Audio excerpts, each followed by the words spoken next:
Right. We're going to let people trickle in here for just a minute before we welcome everyone. Watching our numbers go up.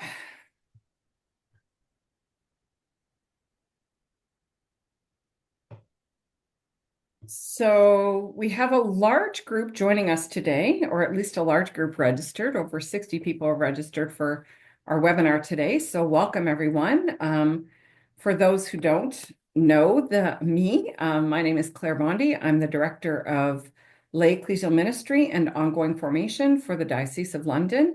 And we have Leisa Anslinger with us today, and I'll introduce her more in a minute. I just wanted to welcome all of you to our webinar today. That is the first of a series that we're going to be doing on stewardship, volunteerism, how to engage people in your parishes. And I just want to let you know that the chat is open. You are free to chat among yourselves and with us. And the Q&A is also open. If you have a really specific question, the Q&A is a really good opportunity to do that because it won't get lost if there's other chatter in the chat box. So if you put a question in the Q&A, we will definitely make sure to make note of that. So this is also being recorded and will be on the diocesan website, hopefully by tomorrow. And it is our website is that you can go to is dol.ca/resources and webinar recordings, all one word, no dashes or any of that kind of stuff. So I'm going to start us off with our Jubilee prayer as we're in our Jubilee year, and we'll begin with the Jubilee prayer, and then I will intro you to Leisa. So let us just begin. In the name of the Father and the Son and the Holy Spirit. Father in heaven, may the faith you have given us in your Son, Jesus Christ, our brother, and the flame of charity enkindled in our hearts by the Holy Spirit, reawaken in us the blessed hope for the coming of your kingdom. May your grace transform us into tireless cultivators of the seeds of the gospel. May those seeds transform from within both humanity and the whole cosmos in the sure expectation of a new heaven and a new earth, when, with the powers of evil vanquished, your glory will shine eternally. May the grace of the Jubilee reawaken in us, pilgrims of hope, a yearning for the treasures of heaven. May that same grace spread the joy and peace of our Redeemer throughout the earth. To you, our God, eternally blessed, be glory and praise forever. Amen. In the name of the Father, and the Son, and the Holy Spirit. So Leisa is the founder of Catholic Life and Faith, which is a center for stewardship and servant leadership development. She serves as the parish vitality specialist in the Archdiocese of Cincinnati, although that's not where she lives anymore.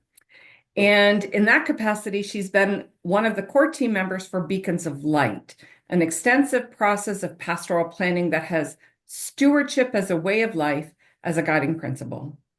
Leisa brings extensive experience in parishes and schools to her ministry as both an author and a speaker. She is a frequent presenter at the national and diocesan gatherings on topics ranging from parish leadership, strengths development, and especially stewardship at the International Catholic Stewardship Council's annual conference.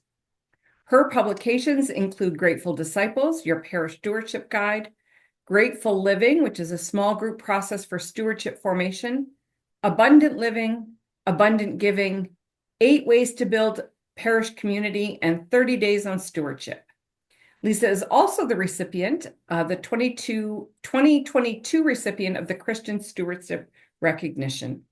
And I watched a webinar that Leisa did, which I think is going to be very similar to what she does with us today, that she did for the Diocese of Toronto, and was very impressed by the foundational pieces that Leisa is able to share that prepare a parish, the culture of a parish for good stewardship, which we know is time, treasure, and talent. And so in this series, we've got 3 webinars planned in this series.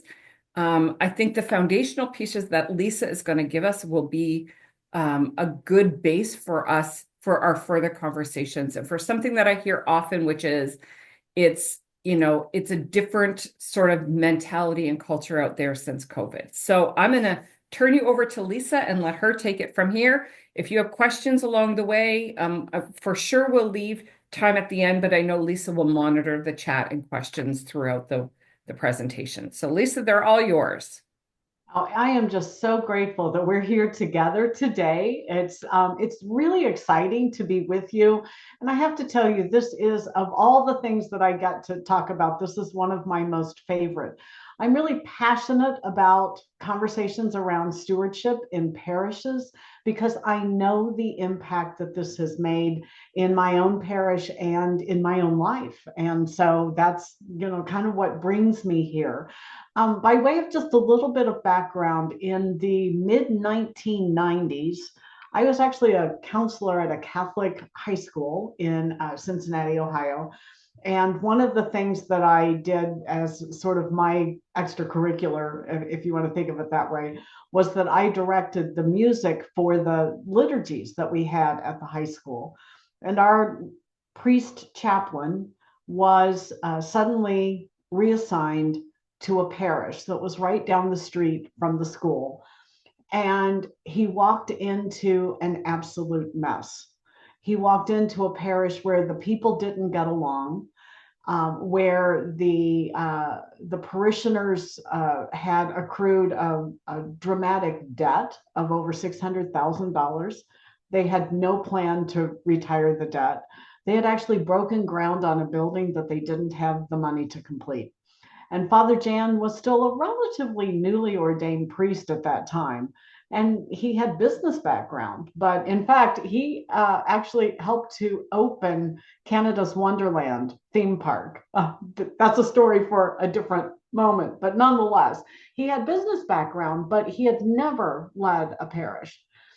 And in the early months of Father Jan's time at Immaculate Heart of Mary, someone gave him a copy of the US bishop's pastoral letter on stewardship, and it changed everything. I ended up volunteering there as a musician for a while, and then ended up getting hired as the director of faith formation at this parish. And we quickly began to look at stewardship as a disciple's response. That as we came to understand ourselves more deeply as stewards, as individuals, and within the parish as the parish community, things began to change. People's lives were changed, but the life of the parish was changed. We retired the debt. We finished the building. And in fact, we ended up doing more building because nothing had been really dealt with for a very long time in this parish. But even more dramatically, our reaching out to the poor, to the homebound, to those who were really struggling in life changed dramatically. And in the midst of that, I think I began to recognize the gift that this could be, not only in my own parish, but in parishes throughout the world. And I ended up getting invited to talk with people like we are going to be today. And so I say all of that as background because I want you to know that I know the challenges of parish leadership. I know the challenges of parish leadership, especially in the post COVID time, because a lot of things have changed. And I think in some ways, COVID kind of just prompted the extreme change that we were all already on the cusp of. We saw signs of much of this before COVID, but boy, did it really, kind of make a difference in our lives in so many ways in these years following. And so all of that, I think, gives us a context for the conversation that we're going to have today. As I begin this presentation, I hope that you'll keep in mind this question. And you might put some of this in the chat, but certainly you can keep this in mind as you're beginning to think about this idea of building a culture of stewardship in your parish. What contributes to people embracing stewardship as a way of life already in your parish? In other words, what do you have to build on? I think some of what we tend to do as parish leaders, regardless of what our role is, and rightfully so in a lot of ways, we tend to look at what's not working. And that's good. We know where our gaps are. We know what we need to be addressing. But I also think we need to recognize what's already a part of the life of our parishes that we can build on in the future. And I think having that in mind, if you just make a few notes to yourself, jot down some ideas as we go through this time together, I think that may give you a springboard for some action items that you can take back at the end of today. I think our shared vision is really important to state from the outset. And I think it's important for us to remember that stewardship is an expression of discipleship, as our United States bishops say, with the power to change how we understand and live out our lives. The way that I think about this is, so many of us look at the people in our parishes and we look at life in our own lives and we think, I really want to find ways to put faith into action, to bring faith into daily life. I believe stewardship is the way to do that. I think it changes our perspective because suddenly we're looking at life through a perspective of gratitude.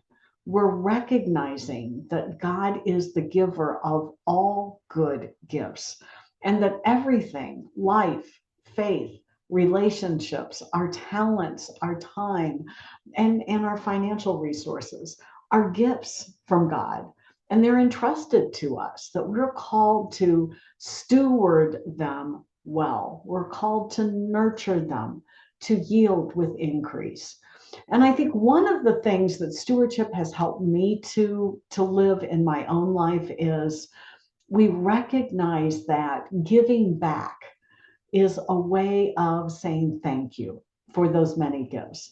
It's a way of giving glory to God, who is the giver. And we want that for the people that we lead and serve in our parishes. And so that shared vision, I believe, is about drawing people to Christ through the parish community, leading them to live as grateful disciples who are growing as good stewards. There's a whole lot in that one sentence that we can kind of unpack and think about. And the wonderful thing about all of this is we're never going to be finished. We're never going to be finished disciples ourselves. We're never going to be completely, fully living this life in our parishes. But there are always steps that we can take because this is a life of conversion. It's a life of change.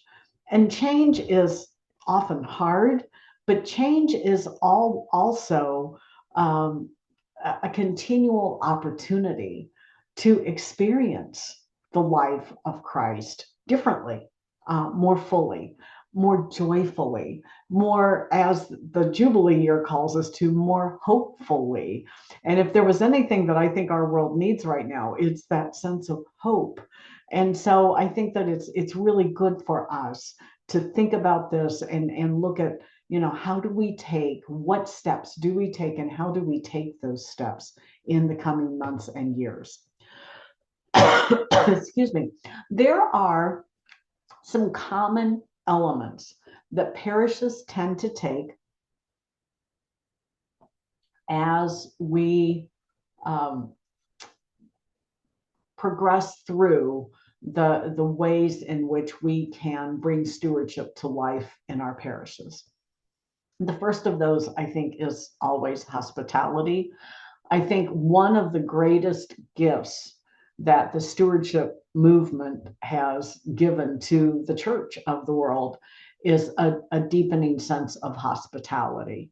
And I think this is really important for us right now, for all sorts of ways. If we are going to grow as a community of disciples, and that life is about change. It's about taking risks and growing in faith and living our faith in our world. We have to feel at home in our parish. We have to have that sense that this is a place where there are others who are pilgrims on that journey with me. And I think that often we limit our thoughts about hospitality to the doors of the church. You know, we have people that stand in the gathering space or the vestibule of church and greet people as they're arriving or as they're leaving. But unfortunately, that's where a lot of our conversations around hospitality end. You'll find throughout this time, and at the end of our time, I'll give you a web address where you can go and you can get a whole lot of free resources and other slide decks and videos and things that might help you with all of this. You'll find me peppering into much of what we're going to think about research about engaging people more deeply in the faith community, and specifically research around engaging young people, young adults, and teens and their families. Because throughout the Western world, we know that this is something that we really need to be paying attention to, that our young people are disaffiliating. They're opting out of participation in faith communities. And in many ways, in a lot of the institutions that have been the foundation of our lives in the church, but also in our local communities. And there are all sorts of reasons for that. There's all kinds of study about that. Why is this happening? And why is it happening in the way that it is now? But for our purposes today, I think it's important for us to learn as much as we can about how we might more positively reach the young people around us and their families, and the ways in which we can strengthen our faith communities so that everyone is more likely to embrace that life of discipleship that is expressed in the ways of stewardship. And a lot of that is about relationship.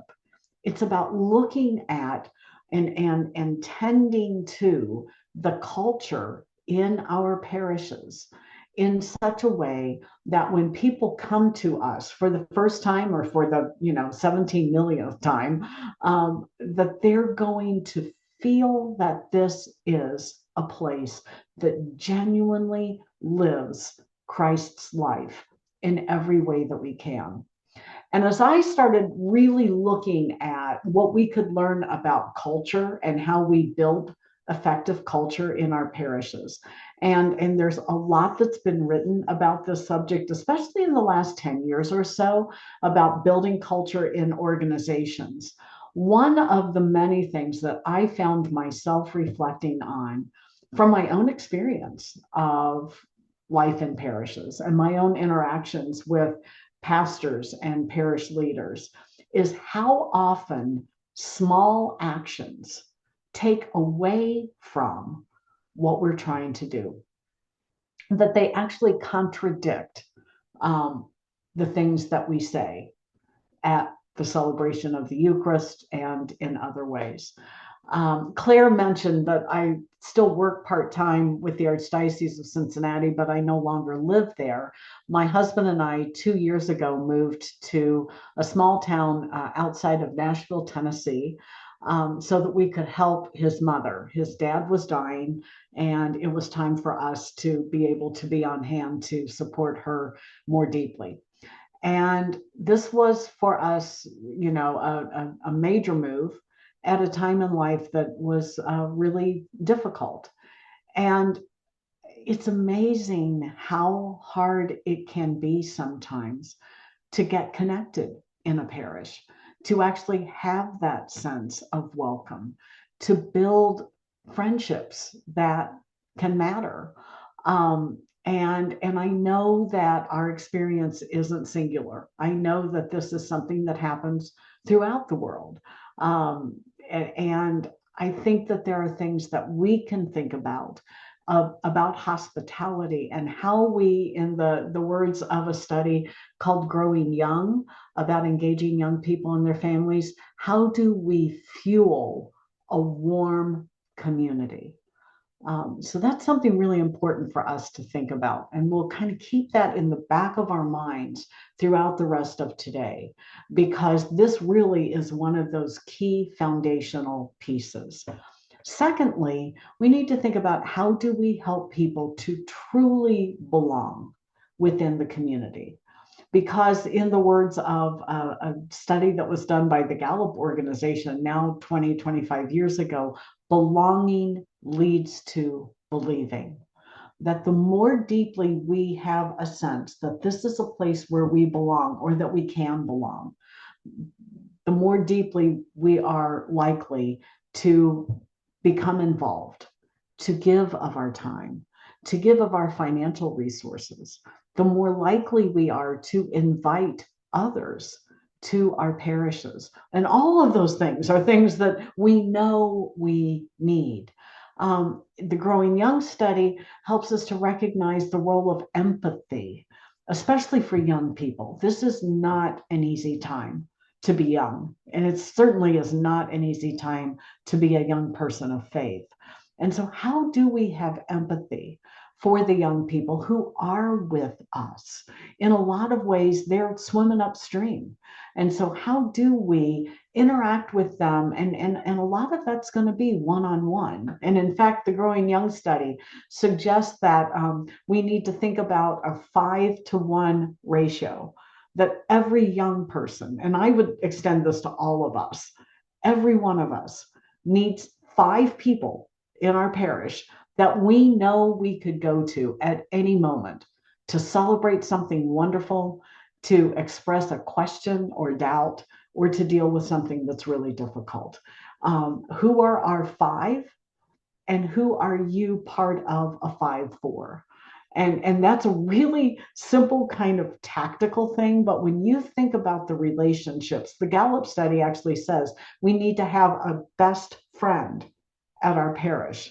We need to have that depth of relationship that gives us that sense that we are all on this journey together.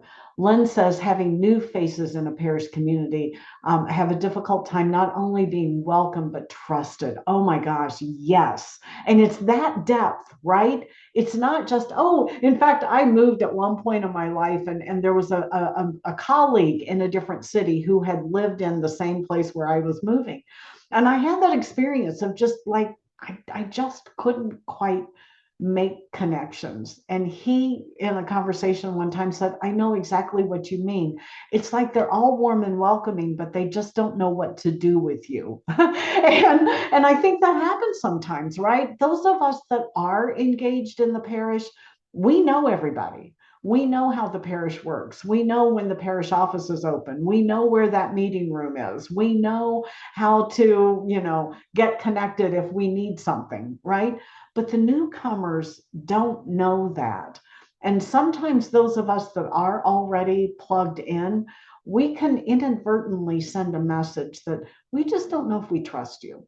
You might say you want to get involved, but we've had people get involved before and they didn't follow through. And so we just don't, we're going to keep you at arm's length for a while. And in fact, all of the studies say what we really need to look at is how do we draw people in side by side with us and say, we value you. We know you have a contribution to make, and we're going to do this together. We're going to find those things that you can do as the person that you are with the gifts that God has given you. And that's about stewardship.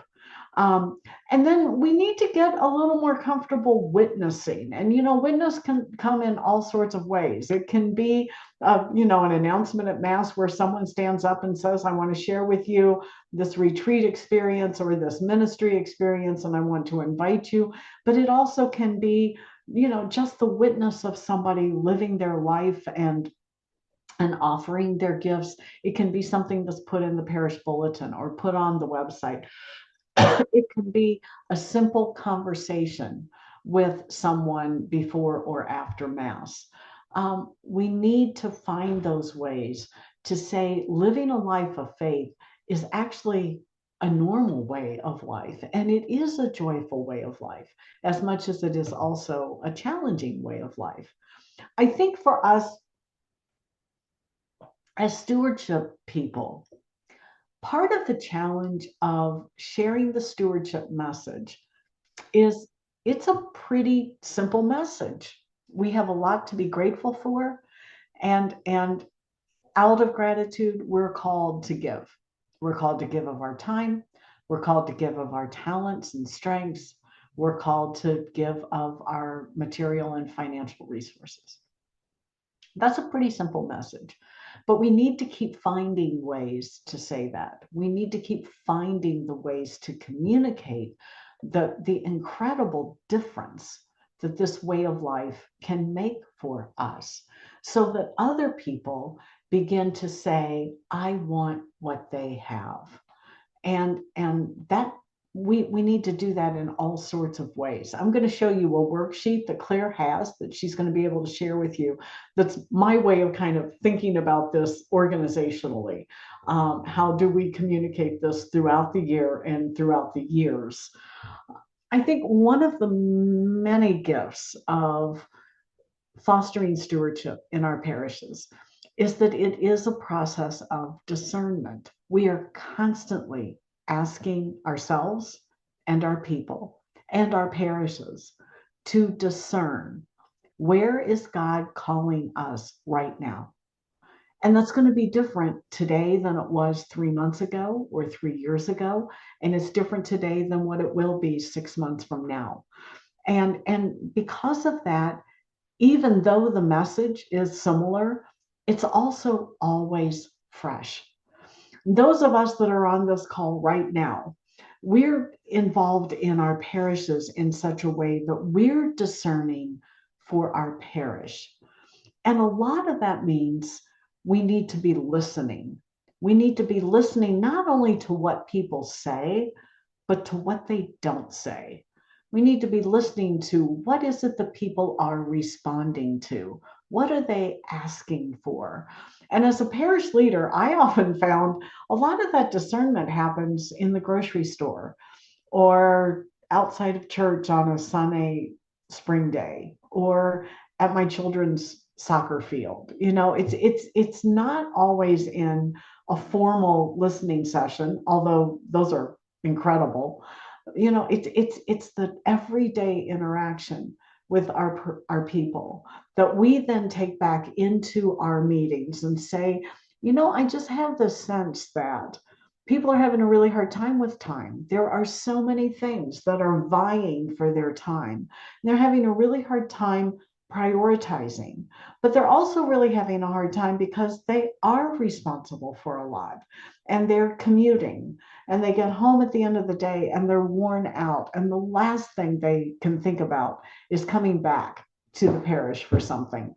And it could be that Sunday morning or Saturday evening is the only snippet of time that they feel that they have. Okay, let's work with that. Let's think about that. In my own experience in parishes, I find that it really helps to double team or triple team almost every ministry.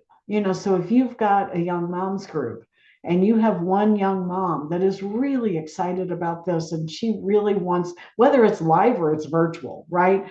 She really wants to make this happen. 6 months from now, she's going to be really burned out if she's doing it on her own. So, how do you help that young mom really quickly find those couple of people that are going to share leadership with her? And find joy in that and build stronger relationships in that. And all of that is a part of the discernment, not only for individuals, but for the parish community. And then, we're always going to be thinking about ministry and service. We're always going to be thinking about what are the things that we are asking or could ask people to help with. And I know you all have families of parishes. My archdiocese also has families of parishes. And I know how hard it is in these moments as we're trying to come together as a faith community with multiple parishes. It's difficult to kind of assess what ministries do we have and what ministries do we need, and who are all of the people that are already involved in this, and then how do we widen the circles. But those are really important conversations for us to be having. Those are really important reflections for us to take, because we need to be thinking about kind of the structural side of this. Some of the hardest things that I've been involved in, but very honestly, some of the most life-giving things over time were moments where ministries were no longer serving well. We had taken a lot of time and had parishioners who were trained as Stephen ministers. Stephen ministers do sort of short-term crisis intervention. They accompany people in moments of turmoil. And that ministry served really well for 5, 6, 7 years. And then over time, the Stephen ministers just found that they weren't getting referrals, the people weren't coming to them. And there were all sorts of reasons for that. We had hired a parish nurse, and she was handling a lot of the things that were related to health crises, cancer diagnosis, or parishioners who were homebound and so on. But there were also more local resources that were available that hadn't been a decade before. And so the Stephen ministers very wisely said, this isn't working anymore. We're not being able to do the things that we were trained for. And so we had to discern as a community. We had these people that were ready and willing to give substantial time, but we needed to figure out how their time would be better stewarded, used. And so we went through a period of discernment with them. And some of them found that they really felt called to accompany young people. They were people that they just liked walking alongside people. It didn't matter what the circumstance was. And there were others that said, we really want to focus more on ministry with the bereaved. And so they kind of went out in clusters, and that ministry got multiplied over the course of a year. All of a sudden these 20 something Stephen ministers found their way into all of these other ministries, and in doing so they enhanced all of the things that were already in place, but that needed that fuel of more deeply committed disciples who saw themselves as having something to contribute within the community. Now, we've thought about some of those building blocks, those puzzle pieces to building a stewardship as a way of life in our parishes. But there are dozens, hundreds of parishes over the years that have put all of those pieces in place, and somehow the pieces just don't add up. Even with all of these elements in place, parishes often get stuck, or they reach a plateau. They hit that initial thing where, yeah, everything's kind of cooking and everything's working well, and then suddenly, they're seeing more limited impact. And I have experienced that with people for 15 years or more now, where they say, we got started and we did all the right things, but it just isn't working. And that's where I began to really think about and listen to others about the importance of building parish culture. And that's the kind of the juncture that I want us to reach at this point. Culture is really a collection of shared beliefs and values. It's about meaning. It's about who we are. And as I mentioned earlier, I think for us as leaders, we need to think about that in the positive sense of what is the culture that we want to build and what would contribute to that. But then we're also going to think about, and what is it that detracts from that right now? I shared at a workshop at the International Catholic Stewardship Conference on this topic a couple of years ago, that when I was that new parish leader and I was the director of faith formation, the parish had a development director who herself was learning about stewardship, and so she began to be the director of stewardship in the parish in that moment, and she became the stewardship conscience for the parish. She would come into a staff meeting, and she was this very, very petite woman who was just this bundle of energy. And she would say, I was talking with this person, and this is what I learned, and that's not stewardship. Or this is what this group just did. And I'm telling you, we've got to get a handle on this because that's not good stewardship. And I got to the point where in any situation, I would be asking myself, what would Sandy do? Or what would Sandy say? Because Sandy had a gift, not for articulating what we needed to do, what we needed to be about, but she certainly knew how to say, this isn't it. And out of that, she helped to shape the culture of the parish. If we say we're warm and welcoming, in fact, I had a woman one time call me and she said, everybody says that we're not a welcoming community, but I know that we are. Well, I hate to say it, but if the perception is you're not, that's the reality in that moment. You might have some of those pieces in place, but there have to be some things that are happening that are counter to those pieces. And as stewardship leaders, this is one of the greatest challenges that we face because we're all on this journey. We're not finished. We are always called to change. And so we're doing this together. And that might mean saying to the lead person in a ministry, we need to ask you to find a couple of partners. And this is a requirement that every single ministry leader is going to have someone that is, shadowing them or is a co-leader with them, because that not only helps the other person to give their gifts, but it also safeguards the ministry. Then we're not limited by the capacity of one person. We need to find ways to foster a culture that says everyone is valued, everyone is welcome, everyone has gifts to contribute, and we're going to find a way to bring all of that to life. It's one of the hardest things to get started, but once people experience that joy of inviting someone and really taking the effort, not just to say, would you help, but we really need your help. And let me tell you what it is that I think you would bring, because that's a different kind of invitation. And once we do that, then we take joy in the change that we see in that person and the change that we see in that ministry.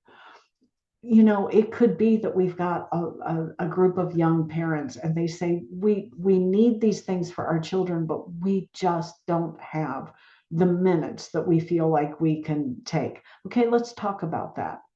First of all, I had one parish that I was working with that was really struggling with their religious education program.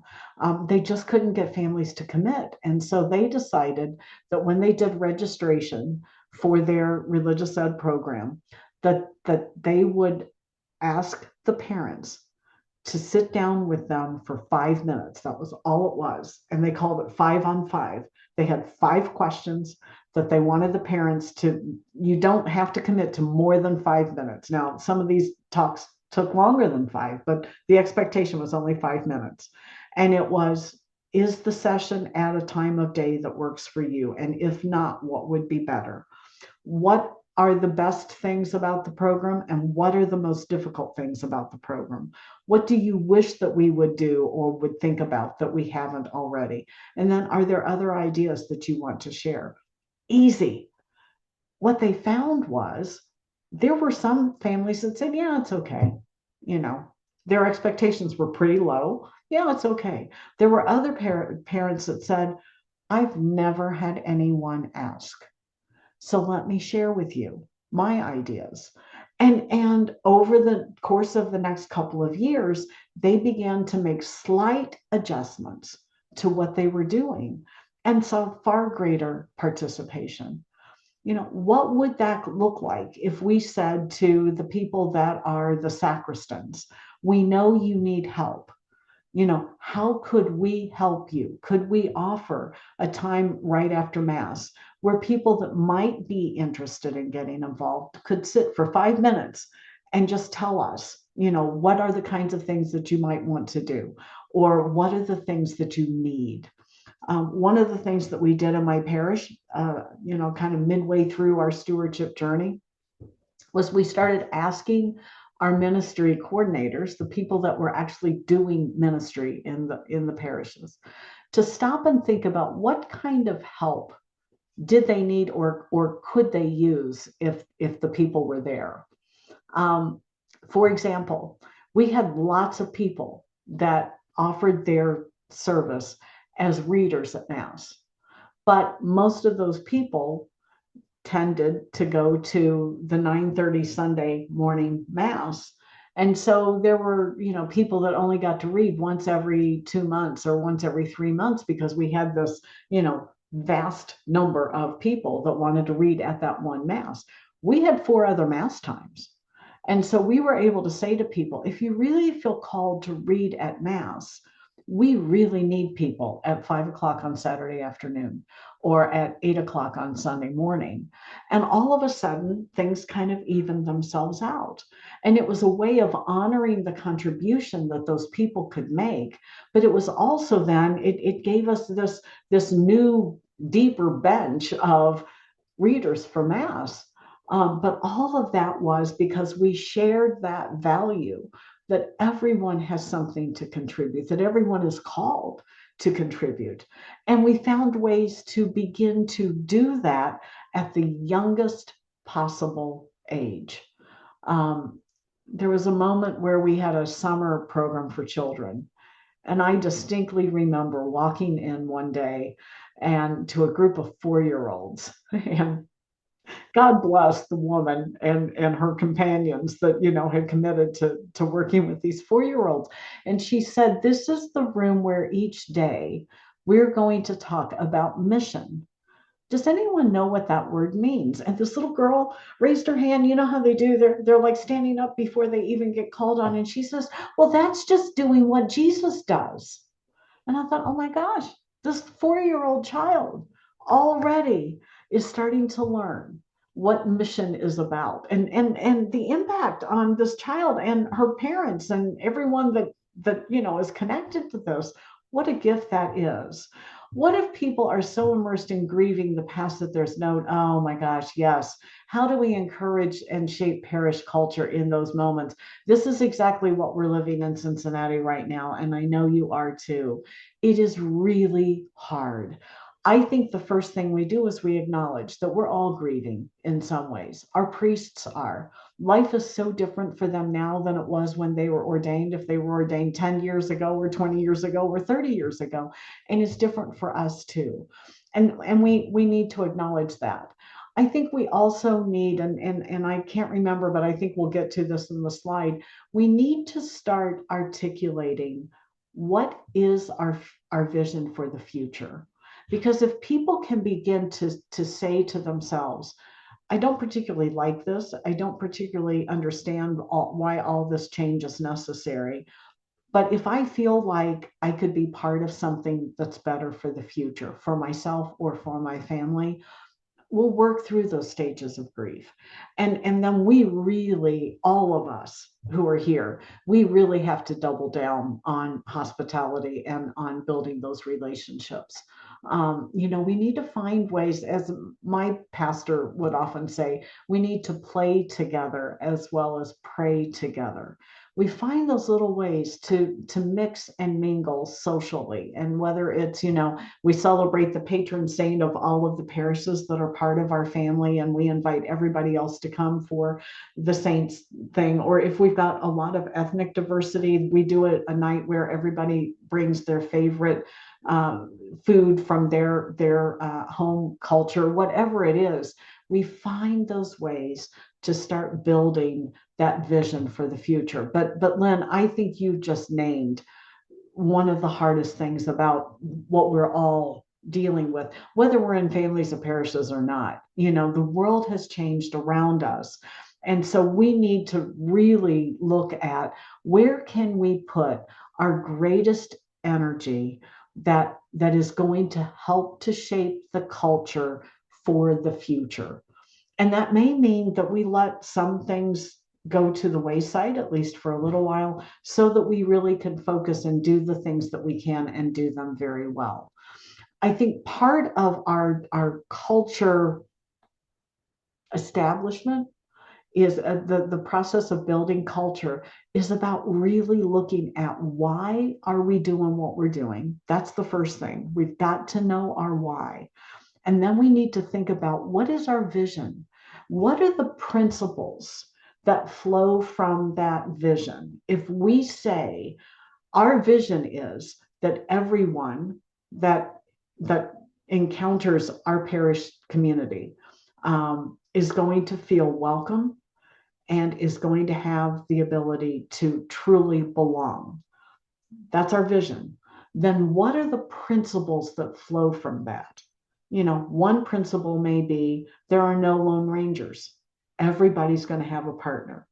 One principle might be we're going to stop asking people to commit for the rest of their lives. We're going to ask people to put their toes in the water for 6 months or for a year. One principle, they all flow, but we've got to figure out what is that vision. I also believe that one of the ways in which we get in our own way and get in each other's way is we tend to think about all the things that we can do. And we really need to focus down to what are the 2 or 3 things at the very most that we can do and do well in the next 3 to 6 months, a year out. Year max. And part of that is we need to become the people that deal with planning in other organizations talk about being agile. We need to be agile in the way in which we approach parish life, especially as our parishes are changing so dramatically. And so rather than casting this 3-year plan or this 5-year plan, let's think in really small increments. And let's say, what's one thing that we want to tackle in the coming 6 months? And then what are the steps? I am really steeped in a process that's called appreciative inquiry, AI, different kind of AI. Appreciative inquiry is a process of planning where we look first at where are we right now? And that's where discovering what already works is really important. We know that there are things that aren't working, but what is working that we can either learn from or build on? Maybe it's something that we learned from another family of parishes down the road from us. They tried this and people really kind of responded. Okay, it may not work exactly for us the way that it did for them, but maybe we've got some learning to do. I'll tell you a story about that if we've got time. So where are we right now? What is our vision for the future? So we've got where we are, we know where we want to go, and then we begin to discern what are our immediate next steps. What would it take to get from here to here? And then we start to build a plan. Who's going to do what? In what time frame? How are we going to measure success? How are we going to know that this works? Do we hear people talking about something more positively? Do we have more people participating? Are people less unhappy 6 months from now than they were right now? But so we know where we are, we know where we want to go. And then we begin to discern the next steps. And that starts with having that vision, so that people can work through that grief, and then they're taking their steps, to kind of make the change themselves. It's incredibly important that we know why, because it's the why that helps people to connect emotionally with everything that's going on. And we find ways to articulate that why in Father's homily, in the way in which people interact with one another, in the parish bulletin or website, in the email that we send at 2 o'clock in the morning because we forgot to tell somebody something. That why has to be always in the back of our minds as we continue to think about the life in our parishes. It needs to be aspirational. This is not something that's going to happen tomorrow. This is something that maybe is going to happen a year from now. And then we're constantly stretching. We're constantly looking at what is that vision for the future that is going to help us to more fully live as followers of Jesus Christ and as good stewards of all that we are and have now and in the future. Those principles are going to be enduring. It's the principles that don't change. And this is one of the things that I think is really hard for parish leaders, because so many of us have had the experience of sitting in a meeting over and over and over again, and we build a plan and it gets put in a binder and then nothing ever happens from it, and it just becomes an exercise in futility. And instead, if we more clearly articulate what are the principles that lie within that value or that vision, those principles are not going to change. If the principle is everyone has a place, that's not going to change. The way in which we experience it, the way in which we lead for it, the way in which we stretch people toward that, those things might change. But the principle itself is going to be enduring. It's going to be clear. It's going to be unchanging. And I think that really helps us to lay those foundations that Claire mentioned at the beginning. Then we can start getting into more tactical things about, how are we going to do this and what are going to be the steps. Um, I think one of the things that we really can think about is what are those beneficial boundaries that we need to set. For me, in my own parish, I really had to tackle things with the people that were involved and had been involved for a very long time that didn't want things to change. And I really had to work with those people. I really had to help them to understand that the very value that they held in the ministry that they were a part of was something that other people also needed to experience. And I had a couple of people that were kind of holdouts, and they just were not going to change. And eventually I had to go to the pastor and say, I need your help with these two. Everybody else has come on board. Everybody else has their way of inviting people. Everybody else is participating in all the things that we're asking them to do. But these two people are just not moving. And then Father stepped in and had the conversation with those two. That didn't happen often, but it did happen because we've got to set some boundaries. One of our principles was we're going to do a 3-year term in ministry leadership. And at the end of the third year, then we'll discern together whether it's time for you to take a step back or maybe get involved in a different ministry or maybe continue. It's not a, definitive, you're done at the end of 3 years, but we're going to discern together. And honestly, that was good for the parish. It was also good for the person, because once somebody takes on that role of leadership, sometimes they get to the point where they feel stuck and they don't know how to get out. And so this gave them a defined point at which they could say, yeah, I think it's time for me to step back. We were very intentional in the young people that did come. And at first it was the few and far between. We found ways to intentionally connect them quickly. And maybe at first it was in some small way, and then eventually it became in much greater, with much greater responsibility. Um, and that's hard for everyone. It's hard for the young person because they've not experienced this before, but it's also hard for the people that have been around because they don't always trust. Are you really going to follow through with this? Well, they may not initially because they may not know how to, or their lives may kick in, and how are we going to work through this together? We're not going to just throw up our hands and say, see, I told you it wouldn't work. As tempting as that might be sometimes, it's important for us to set some of those beneficial boundaries.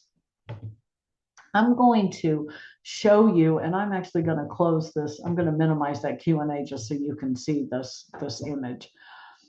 A few years ago now, a diocesan office of stewardship said to me, we know that stewardship is a way of life, and we know that this is a process, not a program, but surely there are typical steps that parishes take to establish and to sustain stewardship. And in that way, could you develop a program to bring stewardship to a parish, or to reinvigorate stewardship in the life of a parish? And so I really thought about that, because that had been my experience too. It's one thing to say it's a way of life and it's always going to be changing. It's another thing to actually say, okay, but there are common things that people do if they're bringing stewardship to life. And so I created Grateful Disciples, which is a workbook. Claire has the first chapter of Grateful Disciples to give you. And it's built around this framework. We are always growing in this as a community. We're going to lay that foundation of the vision of stewardship as a way of life in our own minds and in the minds of the people that we lead and serve. We're going to build a team that helps to lead this, so that the things that we do and the things that we are part of are reflective of the people in the community. We're going to focus on how do we form people? How do we send that message? How do we always have that vision of stewardship in the minds of our people? How do we welcome and engage everyone? And what are the things within the life of our parish that we need to think about in order to deepen that sense of welcome? How do we invite people to make a commitment? Because that's a lot of the stewardship process, is making that commitment. And then how do we give thanks for all of the things that people offer and that people do within our parish community? How do we thank them? Because stewardship is a grateful way of life for our parish as well as for our people. And so Claire has the first chapter of that workbook to give you. And I'm going to walk you through really fast a worksheet that I've kind of put together to help with all of this, and then we're going to move quickly to our Q&A. As I've been thinking about all of this for many, many years now, it seems to me that part of what sometimes gets in our way is that we tend to think about stewardship as something that's separate from everything else that's going on in the parish. And even if we know that really isn't so, it feels like sometimes our planning can be. And so the thing that I think that is helpful for us is to think about this through the lens and the framework of the liturgical year. Because what we know is every Sunday, there's a stewardship message. Every Sunday, we're invited to think about ourselves a little bit differently as followers of Jesus Christ. Every season has its own sort of character and call.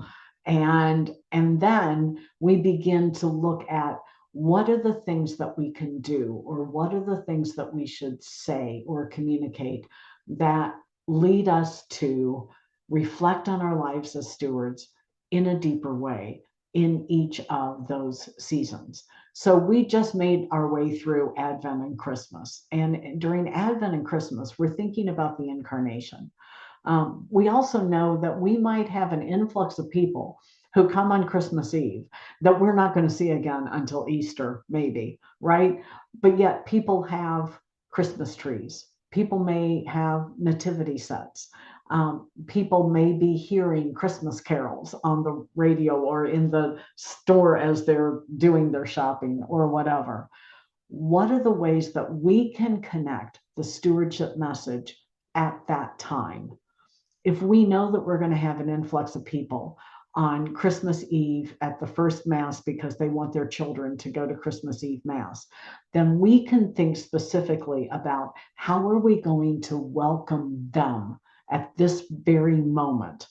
And then that may be what we focus on for the whole season, for the time ramping up and for the couple of weeks right after.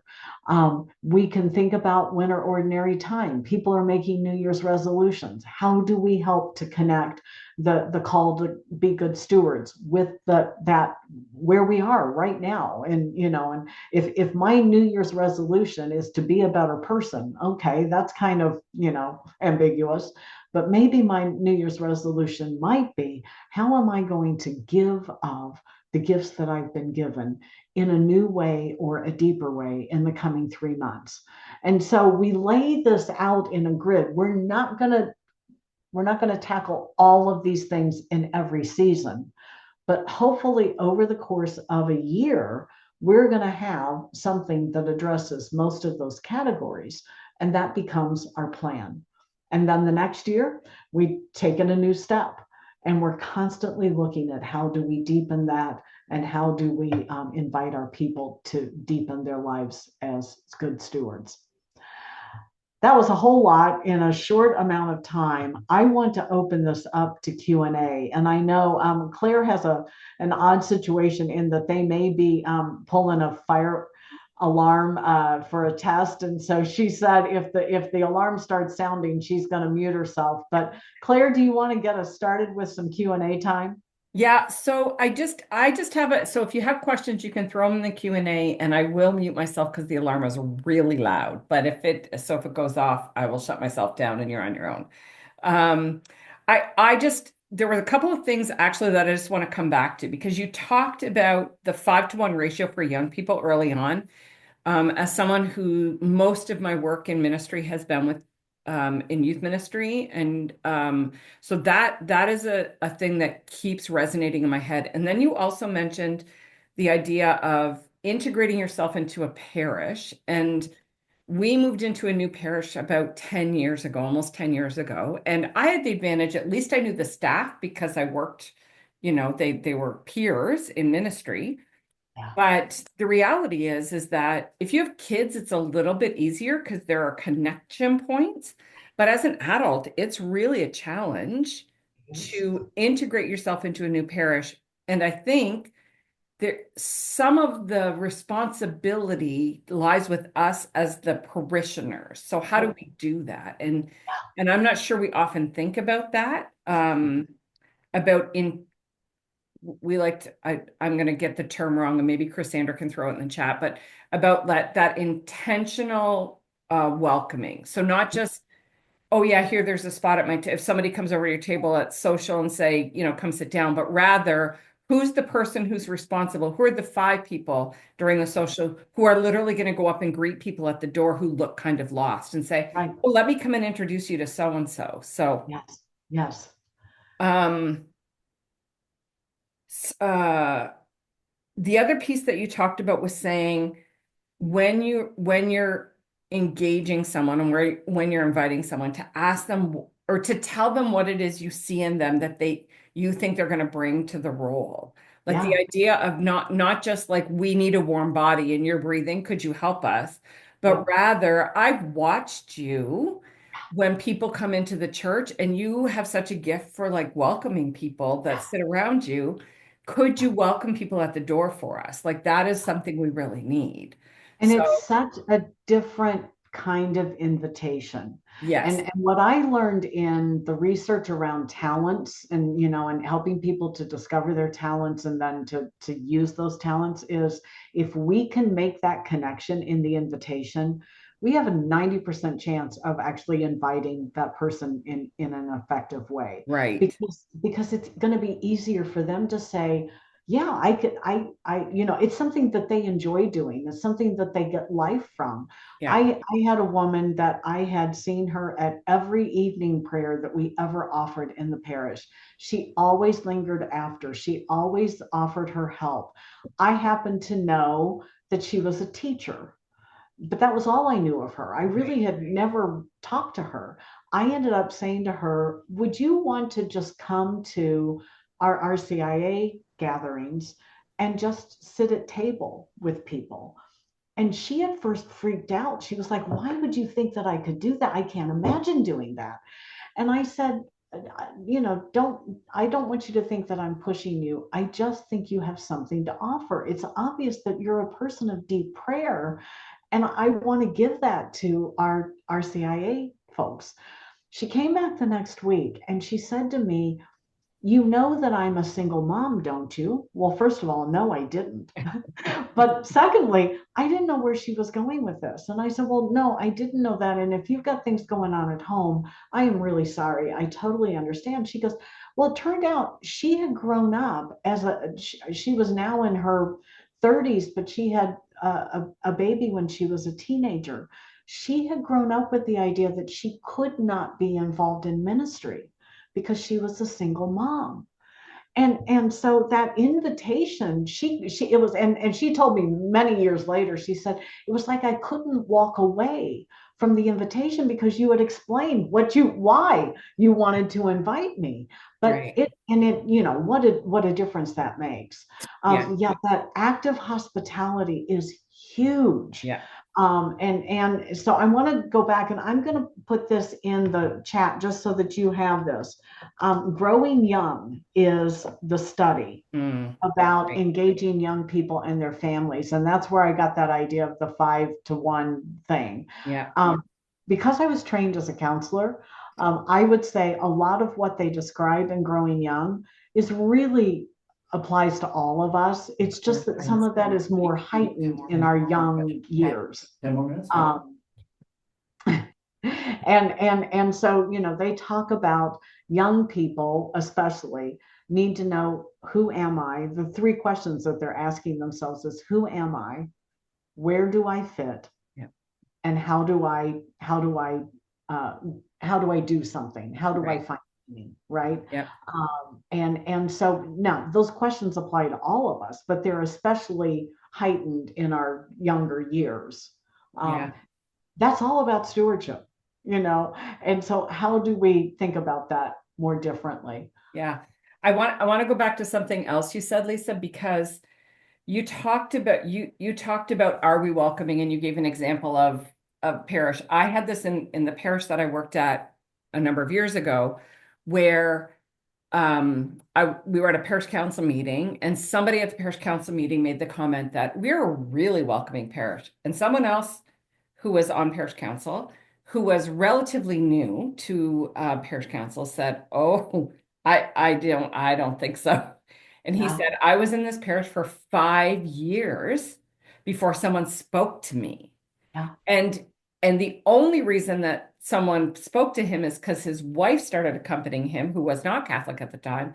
And she was one of those people that you can't ignore, like she won't let you yeah, ignore her. yeah, And it was this realization that, yeah, we're welcoming to the people we know and to the little cliques that we belong to, but to those outsiders. And I tell the story often, but I was always afraid because I maybe had put my foot in my mouth one too many times of saying, "Oh, you're new here." I do. And they're like, "Yeah, no, I've been here for 3 years." And I'm like, "Oh, well, I'm a freaking idiot because I work here and I should know that." But so my language changed to, I should know you. I should know your name. And I'm sorry, I don't. Yeah. so that at least I was not putting my foot in my mouth, but still and then I would say, I'm probably going to forget, so I will ask 3 more times, but please be patient with me. But Right. it gave me language where I didn't feel like I was going to put my foot in my mouth or offend someone, but still make that overt welcome, sort of. Yep. So. Yep. Yep. Wendy says we have brochures to welcome new members with a list of ways to get involved in monthly coffee hour, but we found that getting volunteers on board is to personally ask them one-on-one. Absolutely. It's that it's and again, and Claire, what you just said is so much my experience. Especially if you're in a larger group of parishes, you can't possibly know everyone, right? But Mhm. we certainly can kind of set that tone that says we need to get acquainted with each other, and Right. it's okay just to say hello. And now the parish where I am right now has name tag Sunday once a month, and everybody kind of begrudgingly puts on their name tag. Let me tell you, I still don't remember their names. I'm horrible with names, but I at least have said hello to the people that tend to sit around me. That's as far as I've been able to get connected in my parish. And I have tried Mhm. many times. It's just that desire is not there. And I love that, Wendy says we've tried ministry fairs, but parishioners aren't interested and just kind of walk by. And I think so many of us have had that experience of we put these pieces in place. We try really hard. We work really hard at organizing all this stuff, and then it just seems to fall flat. A couple of things about some of that you've named. I think one of the things is, how do we build in and around all of those pieces Mhm. the relational elements? So, if we have a ministry fair leading up to it, can we invite those who are already involved to begin to invite the people that are just around them at church? Are you going to come to ministry fair next week? I'd love just to see you there. I'm not asking you to sign up. I'm just, I would just love, can we construct ministry fair in such a way that it's not about signing up? It's about celebrating the ministry that does take place through the gifts of the people who are giving. And then, and oh, by the way, we hope that you will also become one of those people who gives in some particular way. We have to work with those that are manning the ministry fair booths, not to like pounce on everybody that comes to the table, Mhm. but instead says, this is something that's really been an incredible part of my life. What kinds of things have you been involved in the past? And I actually, Claire, I've got a little sheet that I could send you that I developed a number of years ago that I call Finding a Good Fit in Ministry Fair, in ministry. And it's that kind of a conversation that I scripted out for our people just to think about as they were at ministry fair. So instead of saying, oh, we really need your help, and Yeah. gosh, I've got this third grade class that we're not going to have third grade if we don't find another mom or whatever it is. Instead to say, what kinds of things do you do? What kinds of things give you joy? And then maybe it's not your ministry, maybe it's the ministry three tables down, and you can walk them over and say, I just met Wendy, and I think she might be a good fit for your ministry. Yeah. You Yeah. know, you bring up a really good point, and I'm going to say this before I say my point. I put where the recording will be, so that if you do need to go, you're feel free to go. The recording will be up, and it'll be on YouTube, so you can listen to it at 1.5 speed if you need to. So, not that I would ever do that, but some people might. I do 1.75. No. So one of the things I was thinking about was the idea that um uh the in families of parishes, one of the struggles we have is this almost battle for our ministry volunteers. Yeah. And so we Yeah. sometimes don't get that if it's a warm body in front of me and Right. and I'm going to take them because I need them so badly when it's not, it may not actually be the right fit for them or you. And it's hard to be able to say, this she's really good, but I think she fits this ministry better. And for the sake of everyone, it is the thing we need to do, but it's really hard to do it. It is really hard to do it. And Right. it's hard no matter what. It's really hard as we're working our way through this experience of families and parishes. Yeah. The study that Don Clifton and the people at Gallup did around talent. And again, I'm going to type this in, and then this might be a um, if you get a book called Living Your Strengths, Hmm. and it includes a code to go and do an online Right. process around discovering your talent. What their talent research showed is that we are less likely to get burned out. We're more likely to have a sense of well being. We're more likely to get involved and stay involved and actually contribute well when we can do so through the talents that we have. And one of the most fascinating things to me about the study is they found that all over the world, when given an option, which would you rather have? A list of your greatest talents so you can build on them, or a list of your greatest weaknesses so you can fix them? All over the world, people said, give me my weakness. Because Interesting. we have this weird thing of, if Mm. I take this part of me that doesn't work well, that is a constant sense of frustration, and I put enough energy into it, surely I can like shore this up and make it something that I do well.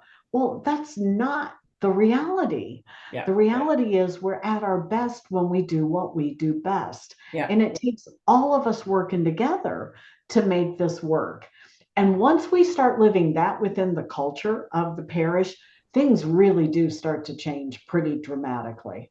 Um, yeah, so The link the wasn't there, Gallup, but so I'm in knowing that they're going to set the alarms off. I yep, kept them off for 10 minutes. I just want to invite everyone. Our next webinar is on February 13th, called Empowering the Faithful, which is tools for identifying parishioners' gifts, which is what you were just talking about with this the Clifton. yay, The Strengths Finder, we're going to talk about Working Genius. We're going to talk about awesome, gifts and charisms. So that is February that's 13th. great. You can sign up on the website. It's in Parish Briefings, or it was in Parish Briefings.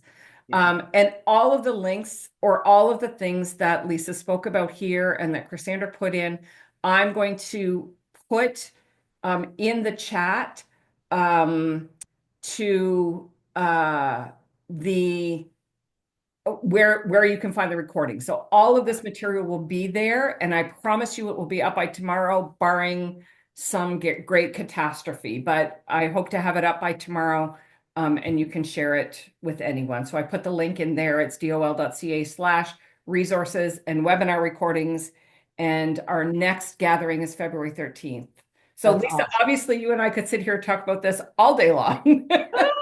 And I'm just really grateful for you giving us some foundational pieces that are going to help us in our next steps. And if I heard a couple of things today, takeaways, which is know your why, and we talk about that all the time. Thinking in small steps, I think that's brilliant, because we do get this, like, I personally get the, like, I want to fix everything now, and Yep. we have to eat an elephant one bite at a time. So that is those are some of my takeaways. I have lots of others written down here, but that's what I'm going to leave with now. So, And the alarm's going to sound. and the alarm's going to sound. Yeah, So God bless yeah. everybody. We'll see you Oh, in a month, hopefully. Thanks for thanks. joining us, and thank you, Leisa. Take care. Absolutely, it was great to be with you guys. Thanks. Okay, bye-bye. Bye bye.